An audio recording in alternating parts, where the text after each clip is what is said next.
Olá, bom, primeiro eu gostaria de agradecer a oportunidade, né? Eu sou o professor Rafael Lima, sou formado em Educação Física, tenho uma pós-graduação em Nutrição e Suplementação Aplicada à Atividade Física, trabalho na área já há 6 anos, né? Trabalho hoje em dia apenas em academia, era para estar trabalhando também em escola, na verdade até trabalhei em escola esse ano, mas foram apenas aulas online, né? Somente, acho que começo de fevereiro eu dei acho que 2 semanas de aula, mas muito pouco, né? E, infelizmente as aulas tiveram que ser descontinuadas. Vamos ver como será no próximo ano. Bom, vou agradecer novamente, né? Porque acho que é sempre interessante a gente poder aí compartilhar o conhecimento que nós temos. Vou falar um pouquinho aí das aptidões físicas, né? Ou capacidades funcionais que a dança pode trazer de benefício, né? Peguei especificamente hoje ao pessoal da terceira idade, mas poderiam ser outros grupos, porque a dança ela traz uma série de benefícios, não só para idosos, mas pessoas jovens, crianças, esporte em alto rendimento, enfim. E vamos discutir também alguns conceitos, né? Como, por exemplo, a diferença, se é que há alguma diferença entre aptidão física e capacidade funcional. Falar também um pouquinho da dança, né? Apesar que não vai ser muito foco falar o que é a dança, como ela surgiu, entre outros aspectos, né? Acho que essa parte é mais voltado para o pessoal de artes, né? A minha praia é mais tentar entender o que e como a dança pode ser explorada dentro da educação física. Porque esse é meio que um dilema, meio que um tabu. Em escolas é muito raro, né, nós temos qualquer tipo de atividade de dança nas aulas, né? Porque tem aquela coisa, principalmente adolescente, criança, menino não gosta de dançar, né? Já as meninas gostam, aí fica aquela coisa, os meninos querem jogar bola, as meninas querem dança, né? E aí fica na educação física uma coisa meio solta, meio largada, né? Sendo que na educação física, tudo aquilo que é a chamada cultura do movimento, né? Tudo aquilo que explora o corpo humano, a educação física meio que abraçou. Porém, nas aulas, no dia a dia, a gente vê muito pouco, né? Então, acho que será importante essa discussão que nós vamos ter hoje. Bom, é isso aí. Vou começar a apresentar alguns slides aí para a gente dar sequência aí. Bom, aqui, né, vamos iniciando aí os nossos slides aí, professor Rafael Lima, formado em Educação Física, pós-graduado em Nutrição e Suplementação Aplicada à Atividade Física, número do meu CREF, né, escolher meio padrão. E aqui é o título da nossa palestra, a dança na melhoria das capacidades funcionais e aptidões físicas para a terceira idade, né. Isso aí, e aqui já começa, né, essa discussão sobre aptidão física e capacidades funcionais, ou capacidade funcional. Existe diferença? São a mesma coisa? A aptidão física, ela abrange quais habilidades? Né? A capacidade funcional abrange as mesmas capacidades da aptidão física? Né? Vamos tentar destrinchar um pouquinho isso daqui. Tem aqui um conceito meio amplo sobre a aptidão física. Dentro do próprio conceito da aptidão física, ela tem duas vertentes. Uma que é voltada para pessoas que querem apenas uma melhora das suas condições, né, suas condições físicas, né, ou seja, que pessoas que trabalham, estudantes, enfim, ou até algumas que estão se recuperando de algum tipo de lesão, né, e aqueles que buscam voltado para o desempenho, né, para o alto rendimento, né.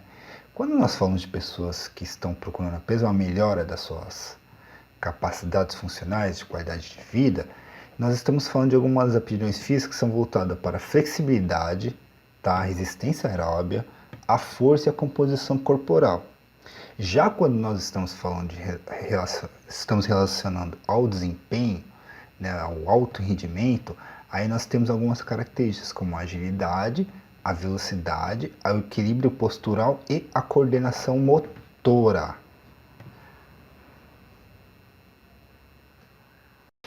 E aí, pessoal, é importante nós sabermos entender essas diferenças, tá? Então, por exemplo, quando nós falamos de agilidade, uma pessoa que de flexibilidade, quando uma pessoa que no seu dia a dia quer melhorar sua flexibilidade, nós estamos falando de alguém que quer trabalhar, que quer melhorar essa flexibilidade através de trabalhos com alongamentos, né? Não à toa hoje em dia trabalhos com pilates, yoga, que além de trabalhar também a postura, né? Que hoje em dia nós temos muitas pessoas que trabalham em escritório, que ficam o dia inteiro sentadas. Home office hoje em dia está muito em evidência e acabam tendo muitos desvios posturais. Motoristas de ônibus, cobradores, pessoas que ficam sentadas o dia inteiro, têm muitos desvios posturais. E yoga e outros tipos de atividade que trabalham muito, não só a questão da respiração, questão postural, mas o alongamento. O alongamento melhora muito a flexibilidade da pessoa. E isso é importante na fase de criança, fase adolescente, fase adulta? Mas é fundamental quando você é uma pessoa já com mais idade, idoso. Por exemplo, uma atividade básica, fácil, do dia a dia, que quase todo mundo faz, que é amarrar o cadarço. Se você não tem uma boa flexibilidade, você vai ter muita dificuldade para amarrar o cadarço do tênis. Se você não tem uma boa flexibilidade, se você, por exemplo, for pegar um prato numa prateleira mais alta, você vai ter dificuldades, porque conforme o tempo passa, você tem um encurtamento da sua musculatura, né? Então é importante o trabalho de alongamento para melhorar a flexibilidade. Composição corporal é importante? Importantíssimo, porque quanto mais massa magra você tem no corpo e menos gordura corporal, mais saudável você é, porque isso vai evitar, entre outras coisas, que você venha adquirir doenças crônicas, como a diabetes e hipertensão. Então, assim, quando nós falamos de aptidões físicas voltadas para a qualidade de vida, nós estamos relacionando a isso, questões que vão ajudar no nosso dia a dia, tá? Não só para praticar esportes de forma específica, como musculação ou um esporte coletivo, mas no dia a dia. Quando nós relacionamos ao esporte de alto rendimento, quando nós falamos assim, coordenação motora, isso no dia a dia nós temos que ter. Você não pensa, por exemplo, para andar, você não pensa para levantar da cama. É a mesma coisa um jogador de vôlei, por exemplo. Quando ele vai fazer aquele saque que ele joga a bola 3 metros de altura, dá alguns passos, salta e bate na bola, aquilo é automático para ele. Tá? Uma pessoa que não é um atleta de alto nível, que não joga vôlei com frequência, ele tem dificuldade de fazer esse movimento. Ele tem que pensar, ele tem que olhar. Ele olha para a bola, fica olhando para a bola. Não, um atleta de alto rendimento, quando vai dar um saque no tênis, que é um movimento extremamente complexo, ele faz de forma automática. Tá? Ele tem as suas, como o Rafael Nadal tem todo o seu ritual, mas é automático o movimento. O gesto técnico é automático. Agilidade, tá? O que eu quero dizer com agilidade? Não é só de saltar, não, é mudança de direção, diagonais, correr para frente, para trás, potência muscular. Quando a gente fala de força, foi até que também a gente está presente também na questão da qualidade de vida. Quando eu falo de força em alto rendimento, eu posso estar falando de força máxima, eu posso estar falando de potência muscular, tá? Quando nós falamos no dia a dia, é mais voltado para a hipertrofia, que muitas pessoas procuram hipertrofia hoje em dia, né, para ter um volume muscular maior, e também está muito associado à força de resistência, tá? Que isso é fundamental para a terceira idade, né? Porque você tem uma dificuldade maior para ganhar massa magra a partir de uma certa idade. A partir dos 40 anos já tem uma certa dificuldade. Ainda é possível? É possível. Mas com 60, 65 é muito difícil. Por motivos óbvios, você começa a ter uma queda de rendimento. Tá? Não só durante atividades físicas, mas metabólica. Então, para ganhar massa magra é muito difícil.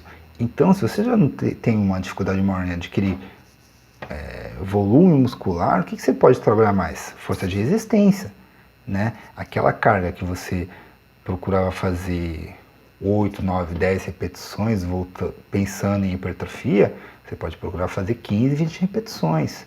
Isso vai condicionar seu corpo a ter uma maior resistência muscular, o que, volto a repetir, é fundamental para pessoas da terceira idade, ok? Vamos voltar lá para os slides lá, que antes de voltar para os slides, só queria fazer a diferenciação das capacidades funcionais.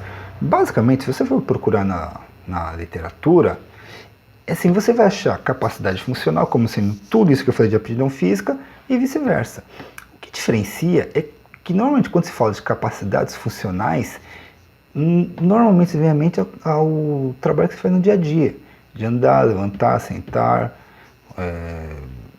agachar, enfim, essas habilidades do dia a dia, tá? Então, assim, sempre que você for ouvir falar de aptidão física, ela está voltada mais a essas coisas do desporto, seja para a qualidade de vida, musculação, uma atividade, um esporte que você pratica 2, 3 vezes por semana, ou no alto rendimento. Quando nós falamos de capacidades funcionais, além de ser também essas englobadas juntamente com essas questões da aptidão física, é também essas capacidades funcionais do dia a dia. Andar, sentar, levantar, deitar, que com o passar do tempo, se você não é uma pessoa sedentária, se você não realiza, não pratica atividades físicas, com o passar do tempo isso vai ficando mais complicado de ser realizado. Eu tenho 37 anos, os meus avós, eles foram a vida inteira pessoas sedentárias, então eles têm essas dificuldades. Tá? As minhas avós, elas tinham uma série de limitações. Hoje, é claro, o Brasil ainda é um país bastante sedentário, tá? Mas numa capital como São Paulo, por exemplo, isso tem mudado bastante. Tá? As pessoas têm procurado bastante fazer atividade física. Tá? Isso é importantíssimo, porque, entre outros motivos, não vai sobrecarregar o nosso pobre SUS, que já é tão sucateado e tão sobrecarregado. Tá? Vamos voltar lá para os slides lá. Eu acho que ficou claro aí o que é aptidão física e o que é as capacidades funcionais. Eu vou ler aqui rapidamente só para... A aptidão física é a capacidade de realizar as atividades cotidianas com menor esforço. Pode se tratar de aptidão física de duas maneiras, relacionada à prática desportivas e à saúde. A aptidão física relacionada à saúde refere-se à condição física nas capacidades que estão profundamente relacionadas, principalmente à qualidade de vida das pessoas, sendo a flexibilidade, a resistência aeróbica, a força e composição corporal. Já a aptidão relacionada ao desempenho desportivo é associada, além das capacidades acima citadas, à agilidade, velocidade, equilíbrio postural e coordenação motora, tá? Vamos falar um pouco da dança? Com relação à dança, eu só coloquei aqui uma definição rápida e básica, tá? A dança é uma forma de expressão corporal por meio de coreografias. A dança é uma forma de expressão corporal por meio de coreografias. Os alunos aprendem a interpretar gestos e conhecer diferentes ritmos. Se você for procurar na literatura, for querer estudar a fundo a dança, você vai ver que a dança ela está presente na vida do ser humano desde a formação das primeiras sociedades. Tá? Por quê? Porque através da dança você consegue se expressar, tá? Através do ritmo. E isso não só numa dança no dia a dia, num salão, numa roda de samba, enfim, mas também, por exemplo, em guerras. Você pega, por exemplo, na Nova Zelândia, o haka, né, que é aquela dança que a equipe de futebol, de rugby da Nova Zelândia faz, é um ritual pré-guerra, tá? Fazer aquilo para intimidar o adversário. E é feito dessa forma também antes do jogo de rugby. Você tem aí alguns relatos de que os povos indígenas, antes de entrar em guerra, eles tocavam tambores ou, enfim, outros instrumentos para ir organizando o ritmo do ataque, né? Dependendo do tipo de batida, do ritmo, da intensidade, enfim, era a infantaria que atacava, né? A infantaria era aquele pessoal que ataca meio, vamos dizer assim, a pé, cavalaria, os cavalos, com lanças e flechas, enfim. E nós temos, inclusive, hoje em dia, dança que é voltada para o alto rendimento, né? Não só para a expressão artística, como, por exemplo, a ginástica artística, a ginástica rítmica, né? Você tem, como eu acabei de citar, a dança voltada para uma expressão para as artes, como no balé, como em circo, enfim. apresentações, abertura de grandes eventos como Copa do Mundo, Olimpíadas, né? Então a dança é uma forma de expressão, é uma forma que você tem de, através do movimento e da coreografia, de falar com aquela música, mostrar o que seu corpo está sentindo, tá? É claro, exige um pouquinho aí de ritmo, um pouquinho de gingado, né? Exige um certo treinamento, não é simples, não é fácil, mas convenhamos, é bem prazeroso, tá? Eu coloquei aqui, ó, uma observação rápida, que eu li em um artigo, né, que a dança de salão e a dança do ventre, ela traz melhora cardiovascular, melhora postural e aumento de força, tá? Pessoal, e antes de voltar para os slides, só aqui um parênteses rápido. Esse estudo que eu coloquei ali no slide, que a dança de salão e a dança do ventre aumenta a força, capacidade cardiovascular e flexibilidade, são pessoas adultas, tá? Esse estudo não foi feito com idosos. Eu até procurei alguma coisa especificamente para essas duas modalidades, não encontrei. Porém, é claro que não iria agir da mesma forma, mas acredito eu que trabalhando de forma específica as duas ou apenas uma dessas duas modalidades com pessoas da terceira idade, os benefícios seriam próximos, tá? Podem não ser os mesmos, mas traria algum tipo de benefício. E é fundamental. Você imagina pessoas da terceira idade, sedentárias a vida inteira, tá imaginando isso, tá? Ou não. E através da dança do ventre, dança do salão, aumentar a capacidade cardiovascular, né? Aumentar a força, tá? E aí volta a repetir, importante entender o que é força, hipertrofia, o volume, né? Porque a hipertrofia pressupõe um aumento de massa magra, de volume muscular, de força. Força está mais relacionada a adaptações neurais. Então, mesmo na terceira idade, é possível ter um aumento de força sim, tá? Não só de resistência, de força de resistência, mas de força, aumento de força. Vai ser como era quando eu tinha 20, 30 anos? Possivelmente não. Porém, se é uma pessoa que foi sedentária a vida inteira, pode ser que sim, não dá para afirmar. Não existem estudos muito claros se uma pessoa que foi sedentária a vida inteira e passa a praticar, a ter um programa direcionado para ganho de força, tá? Não, repito, não é de volume muscular, tá? Não é hipertrofia. Se essa pessoa poderia ter uma força maior na terceira idade do que ele tinha com 20, 25, 30 anos. Não dá para afirmar, mas dá para pressupor que é plausível, né? Vamos voltar lá para os slides lá para continuar aqui. Eu só estava falando de melhora, aumento de flexibilidade, na verdade, melhora postural, né? Que também é fundamental, né? Eu que trabalho em academia, eu vejo as pessoas chegam lá com os ombros com rotação interna, com desvios posturais os mais variados que vocês possam imaginar, quadril, a pessoa chega lá e tem uma perna maior que a outra, e tem que usar palmilha, escoliose, hiperlordose, hipercifose, então assim, só por trabalhar essa melhora postural, só pela dança trazer esse benefício é fundamental. Na terceira idade, então, seria excepcional, tá? E aí, pessoal, por que eu bato tanto nessa tecla, né? Da importância de se trabalhar a dança visando qualidade de vida. Não apenas o lado artístico, que é muito belo, tem toda uma história por trás.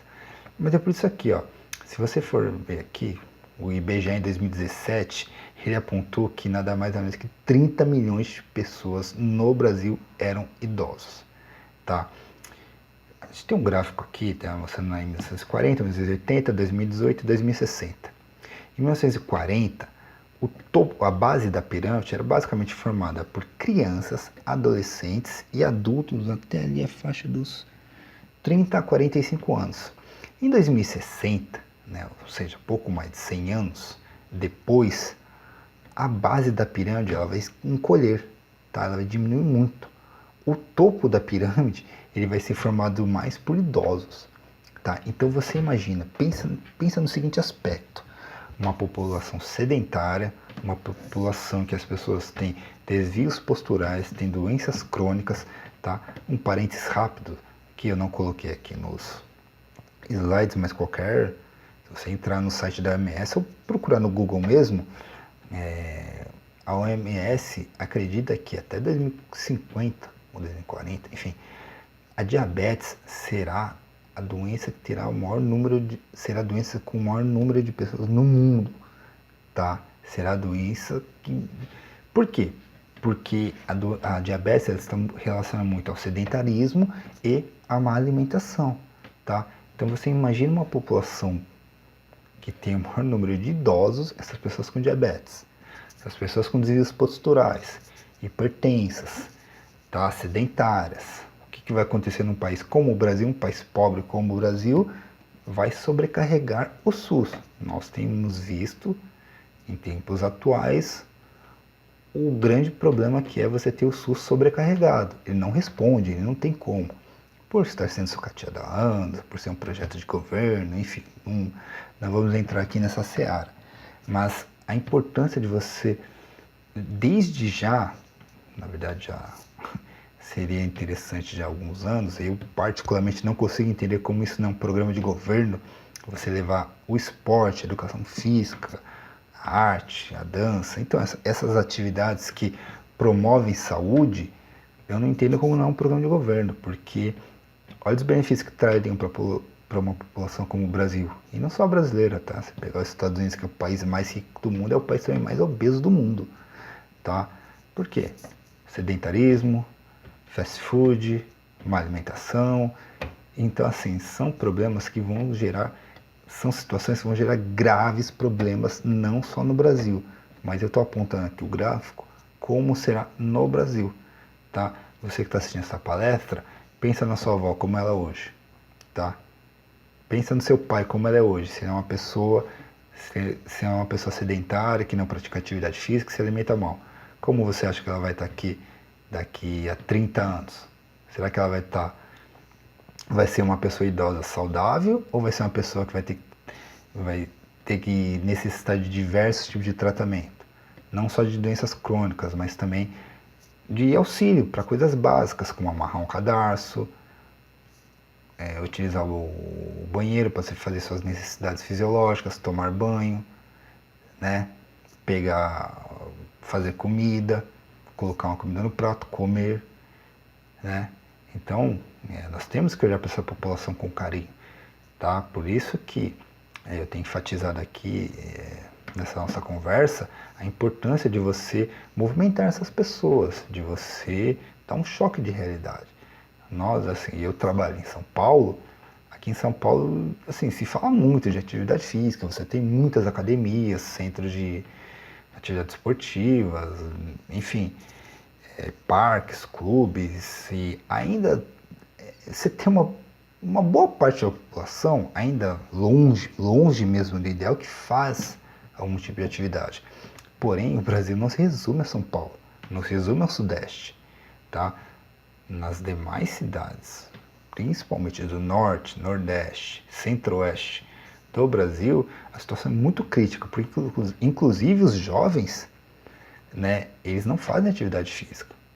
É basicamente aquela criança, adolescente que joga futebol ou vôlei, pratica alguma atividade coletiva, né, algum esporte coletivo, mas depois, quando começa a trabalhar ou, enfim, chega na fase adulta como estudante, ele deixa de praticar atividade física, tá?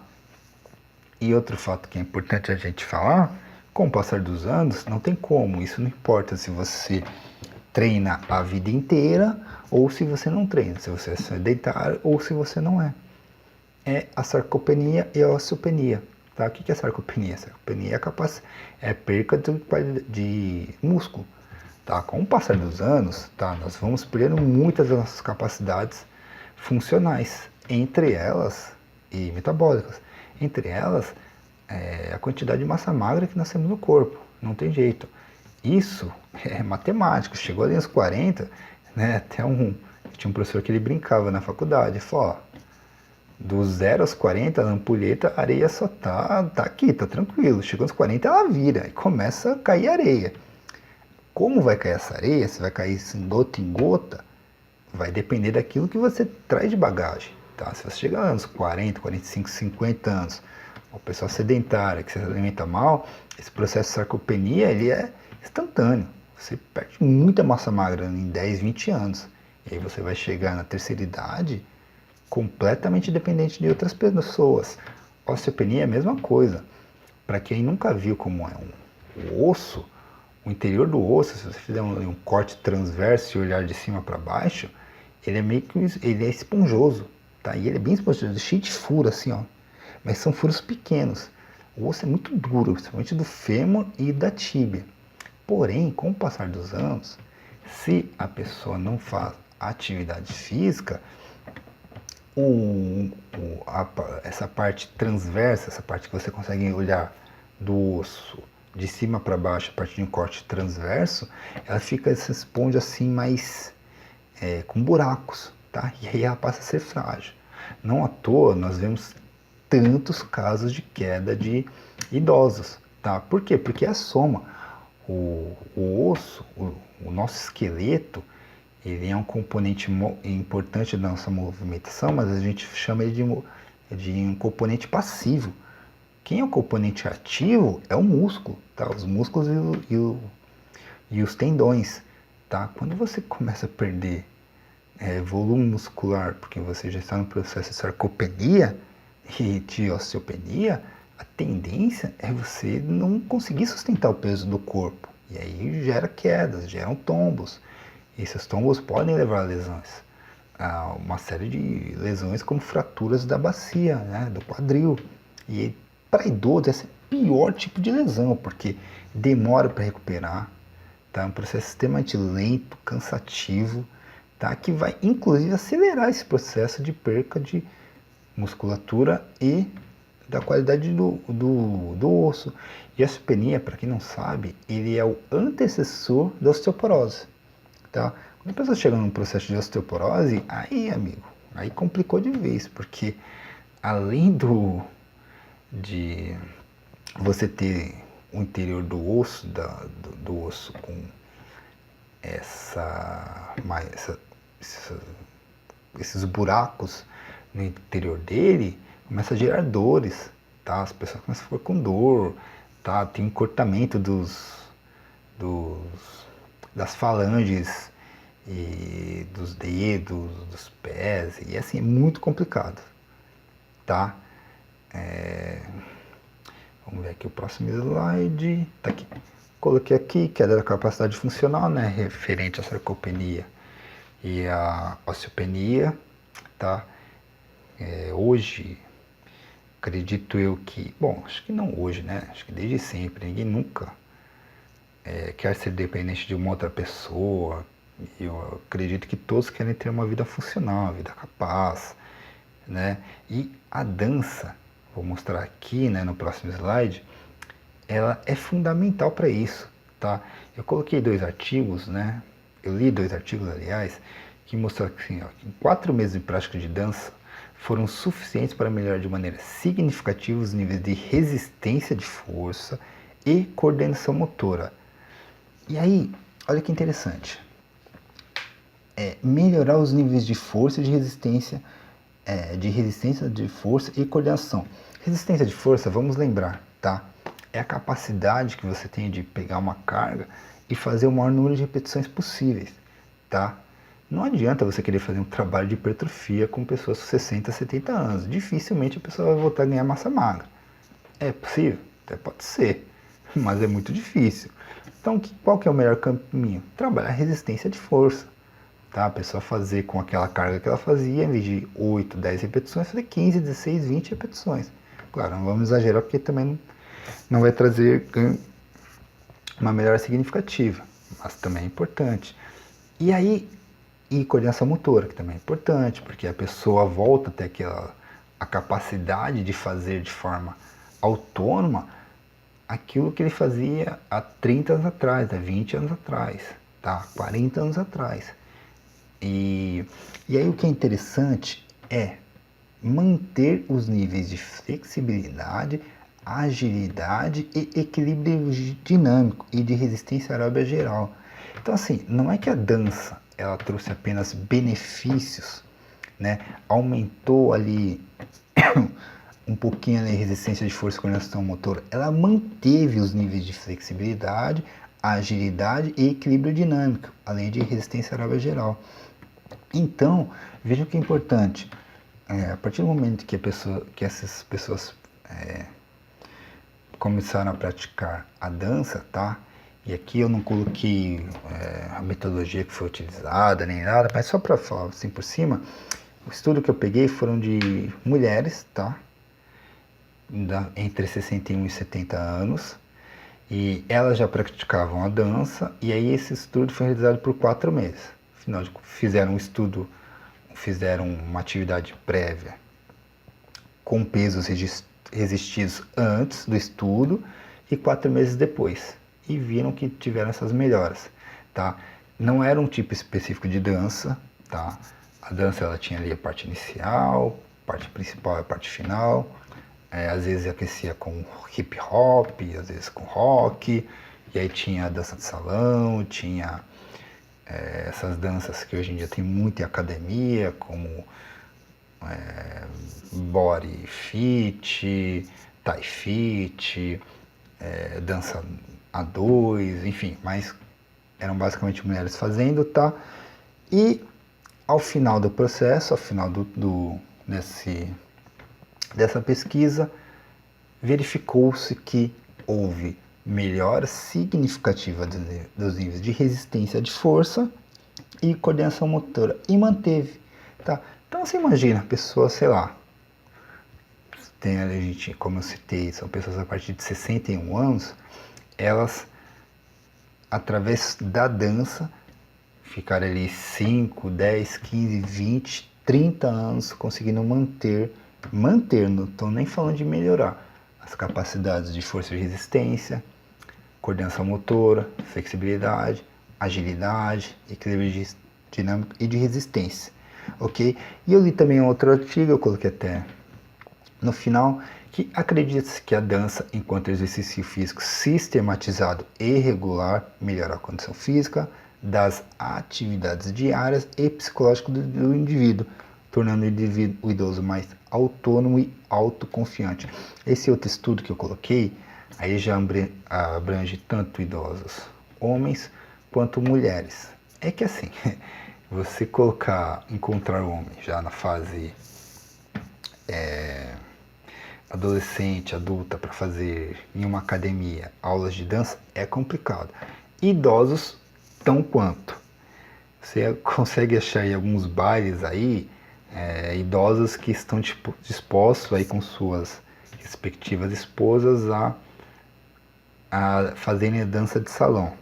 Porém, né, não é em todo lugar que tem dança de salão, né? E é interessante porque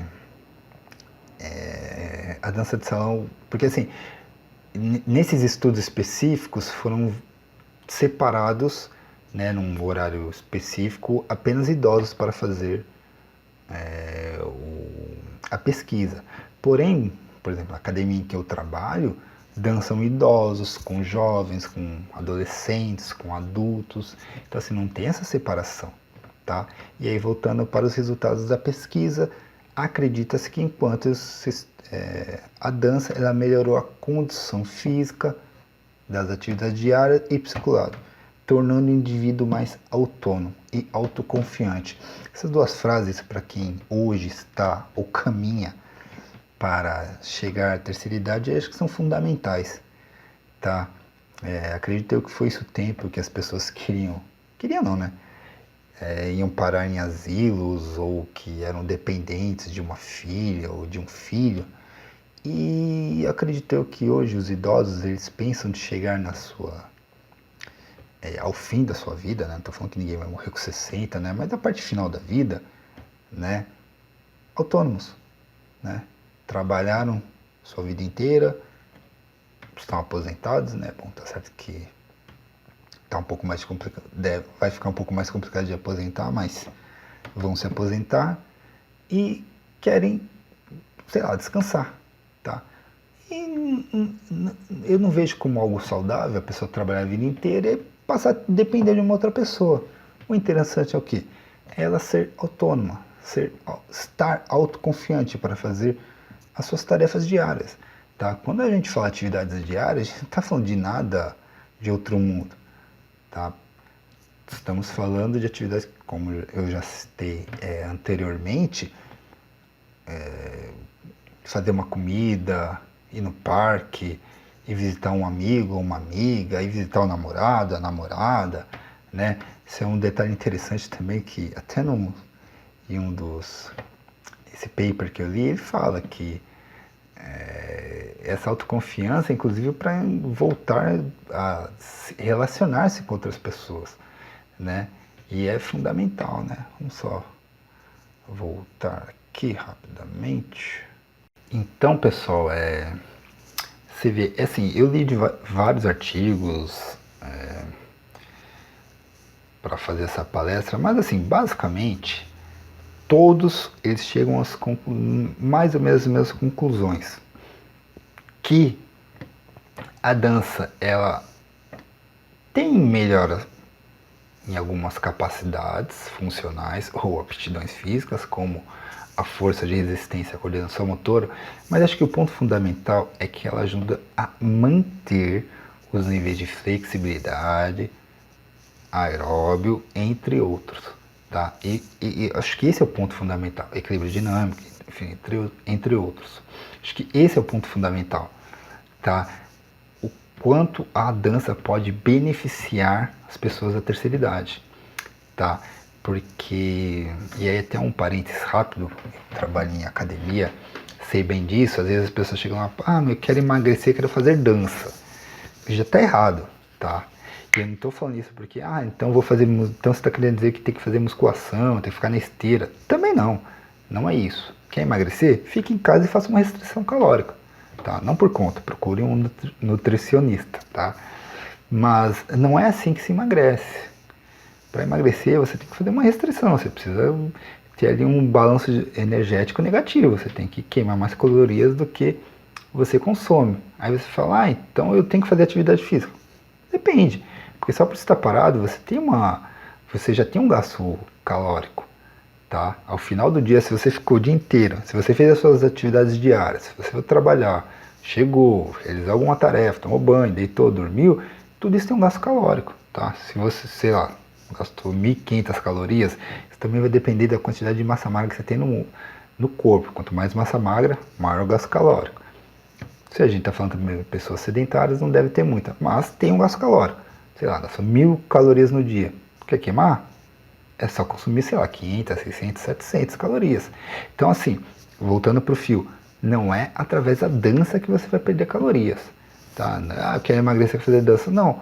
Você vai fazer a dança para melhor coordenação, flexibilidade, agilidade, equilíbrio dinâmico, tá? Então, são esses os benefícios da dança. Não é emagrecer.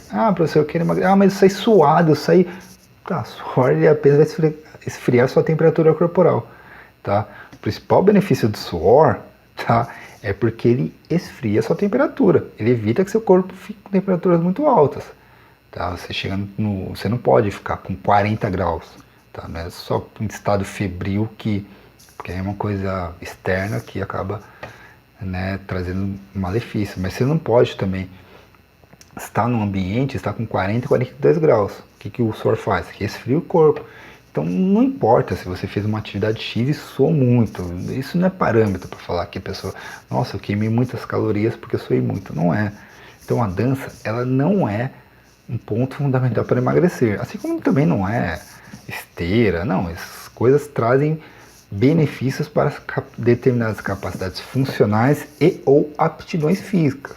Correr muito na esteira. Se você corre hoje 5, 10 quilômetros, depois de amanhã você vai correr 12, 15, 20 quilômetros. Você está condicionando seu corpo. Tá? Se hoje você pega 10 quilos, sei lá, no supino, né, aquele exercício para o peito, daqui 2, 3, sei lá, meses, você vai estar pegando 15, 20. Então é isso. Você está aumentando sua força, você está aumentando sua condição cardiorrespiratória, você está melhorando aspecto da aptidão física. A dança é a mesma coisa. Ah, mas então eu comecei a fazer dança e eu emagreci. Sim, emagreceu. É um processo. Eu não estou querendo dizer que a atividade física, o exercício não auxiliam no emagrecimento. O que eu quero dizer é que não adianta, por exemplo, você dançar que nem um maluco por 2, 3 horas e manter os mesmos hábitos alimentares que fazia, tá? Você vai engordar.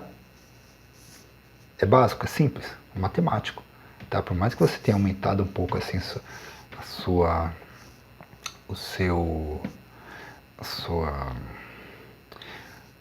queima de calorias diária, tá? Isso não vai ser o ponto fundamental para você emagrecer, tá? E aí, só para voltar, para não desviar muito do assunto, a dança vai trazer esses benefícios. Então eu mostrei aí através de alguns artigos, de alguns slides, a importância da dança para pessoas da terceira idade, de como elas podem beneficiar-se através de uma melhora da força e resistência, capacidade de coordenação motora, manter diversos níveis de agilidade, de coordenação, enfim, e principalmente a autonomia, tá? Autonomia, autoconfiança, isso são fundamentais. E esses são aspectos que hoje se discute muito se apenas a musculação pode trazer esse benefício para a terceira idade. Eu, como sou da área de musculação, eu sou totalmente favorável. Acho que você tem que trabalhar força com pessoas da terceira idade. Mas você também tem que ver o que a pessoa gosta de fazer. Pô, se ela gosta de dançar, vai lá dançar. Extremamente interessante, extremamente benéfico. Os estudos estão aí mostrando que trazem uma série de benefícios, tá? E só para finalizar, tá? Aqui o próximo slide é só mostrando aí a bibliografia. Eu coloquei alguns dos artigos que eu utilizei, li diversos, acho que aqui tem 4, 5, tem 4. Eu li diversos artigos, né? Também utilizei muito da minha vivência, eu não cheguei a comentar, mas o ano passado eu dei aula de forró universitário, não foram para pessoas de terceira idade. Sim, entre outros benefícios que traz, é muito prazeroso, é muito gostoso, né? Então assim, não gosto de fazer musculação porque é chato. Ok, mas faça uma atividade física, faça a dança, faça o treino aeróbio, mas faça algo, tá? Será benéfico, especialmente para pessoas da terceira idade. Bom, pessoal, basicamente isso, tá? Acho que deu para explicar bem meu ponto, né, dos benefícios da dança, não só voltado para o alto rendimento, para o emagrecimento, que não é ponto fundamental, tá? Espero que vocês também tenham aprendido isso, assim como não é musculação, não é nada, são outras coisas, tá? São pontos que auxiliam, mas não são o ponto principal, tá? Então espero que tenha ficado claro, espero poder fazer outros, participar novamente, fazer outras palestras, voltar a conversar aqui com vocês. Tá bom, pessoal? Espero aí tenha ficado bem claro. Até uma próxima. Tchau, tchau.